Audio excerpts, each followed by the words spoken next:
problem down here. You need to do something. You got Egypt saying, well, geez, you got to do something. You got Israel saying, you know what, you got to do something.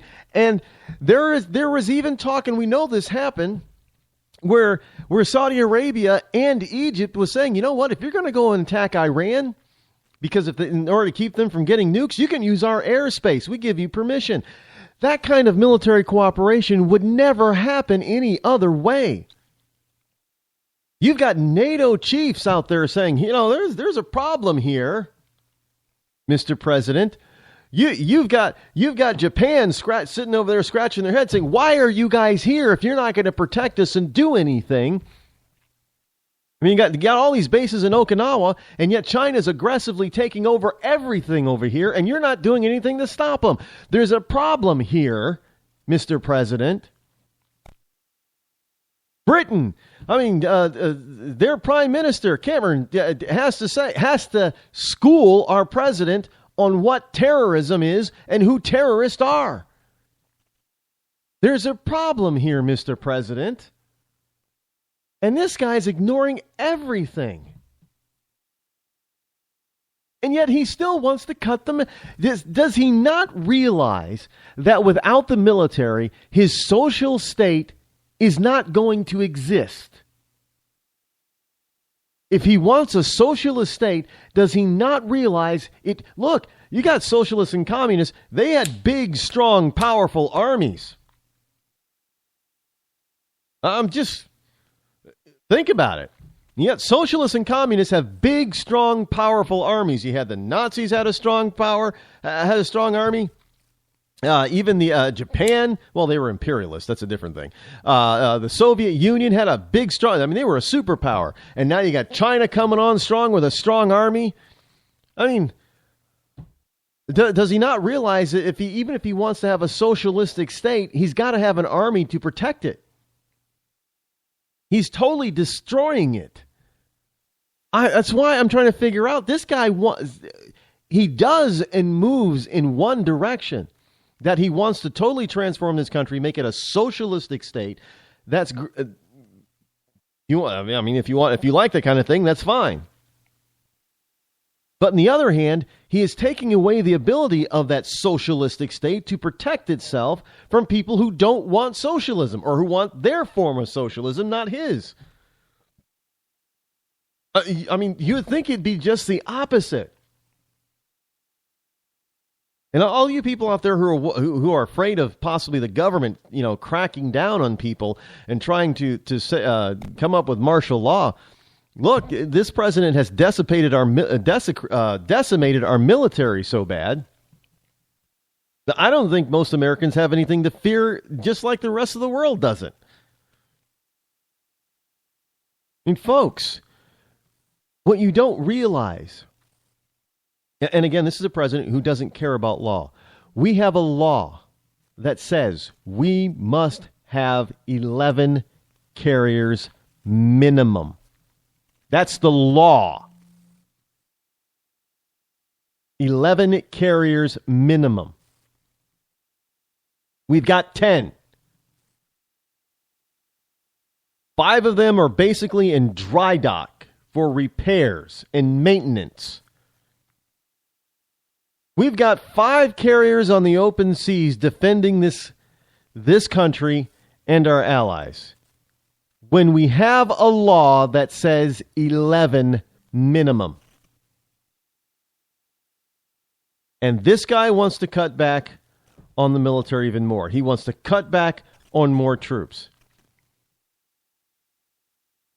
And you have Putin putting Russian boots on the ground in Syria, in the Middle East. You have Putin putting Russian boots and tanks on the ground in Crimea, Ukraine. You've got China just commandeering atolls, piling sand and dirt on top, and then building a runway so they can land military aircraft and saying, oh, this is ours now. And yet this guy wants to decimate our military even more. I don't, what good is spending all this money, on a socialistic state if all that's going to happen is you get attacked and wiped out?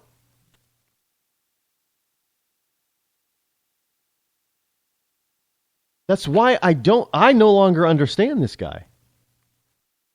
He's just, he's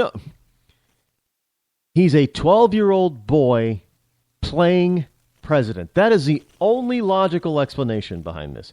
It's not that he just doesn't know what he's doing. He just doesn't effing care. He doesn't care. He likes playing president. He likes the perks. Boy, does he and his wife love the perks of him being president. But when it comes down to actually working, he doesn't care. He just wants what he wants. It's like actually, you ever try to reason with somebody under the age of 10? Frankly, the child wants what they want. They don't think about all the other circumstances surrounding that decision of what they want. They just know they want it. And some kids, especially today, they'll throw a hissy fit if they don't get it.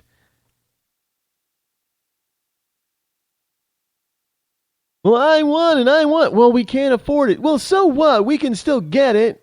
Well, if we get it, we can't eat.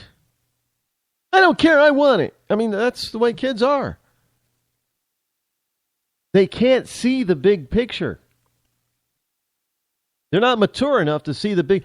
this is how this guy is.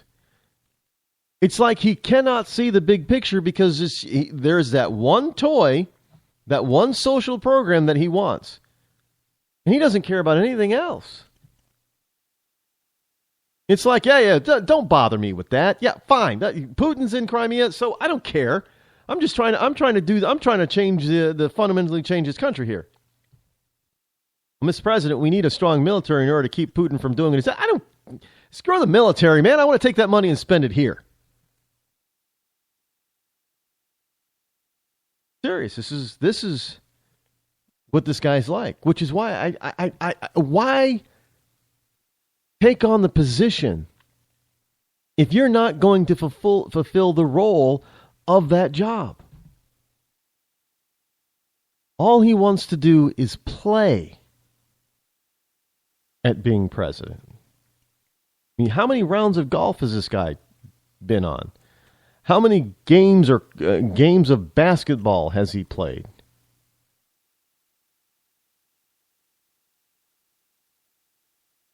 I mean, this is a sickening and destructive, disturbing display like I have never ever seen it before. The man he's a child. What do we got? We got 13 14 months to go.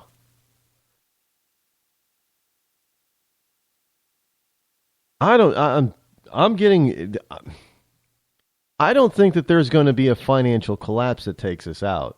I'm going to be frank with you. I'm starting to get worried now about external military powers doing stuff to isolate us and eventually take us out, because we're just not in a position to do anything to stop.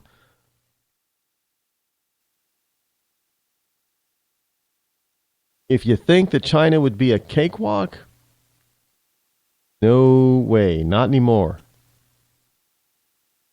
Russia was never a cakewalk.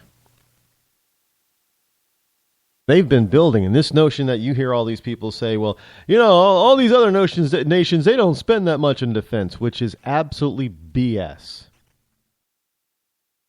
And I have proven it time and time again, because when you go dollar for dollar, sure, we spend a bigger number. That's because their currency isn't worth what ours is worth.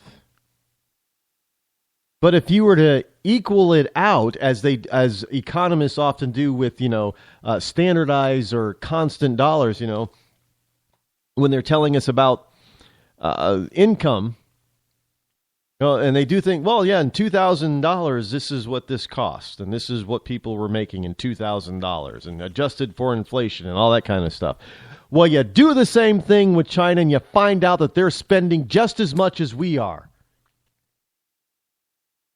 You do the same thing over there in Russia, and you find out that they've got a good-sized budget, too. It's not these tiny... You cannot have the military toys that those countries have and spend only what the stupid left in this country are trying to tell us that they spend. Absolutely not.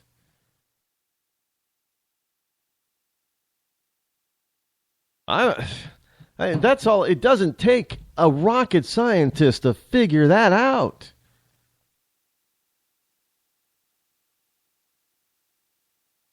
Not at all.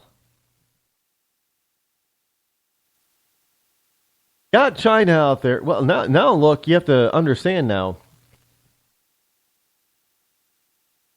Now we've got two countries, powerful. Before it was the superpowers were the Soviet Union and the United States. Yeah, China had 1 billion people, but that was what they had. They just had a lot of people.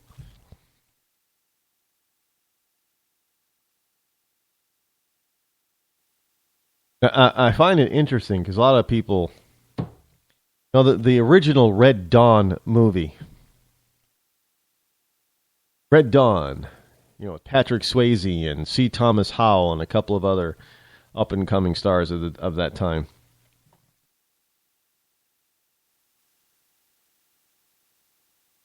The Chinese were our ally against the Soviet Union. Now, how wrong could those producers of that movie have been? Because it's not the United States and China. Russia and China. And for those of you who like to think biblically, we know that the Bible talks about Armageddon and how the kings of the east would come against Israel. And China is siding with who?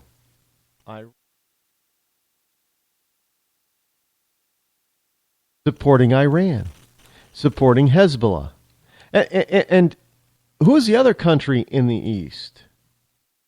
Well, that would be Russia. See, people forget that Russia goes from sea to sea as well, just like the United States. Well, I mean, it's the North Sea, but it's basically, you could say, the Atlantic Ocean to the Pacific Ocean, pretty much like the United States. So there's the other kingdom of the East, Russia. They're called Eastern Europe.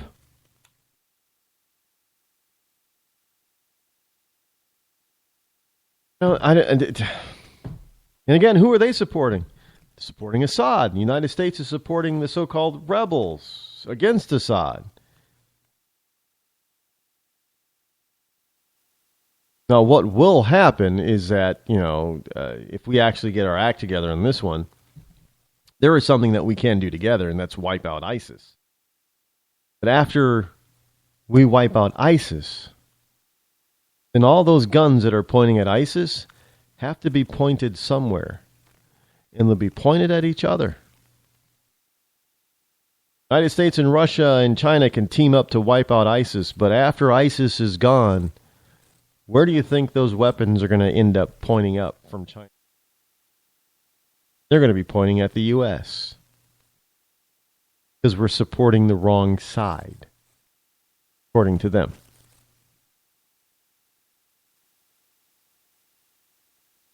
Think about it. You liberals got to think about this too.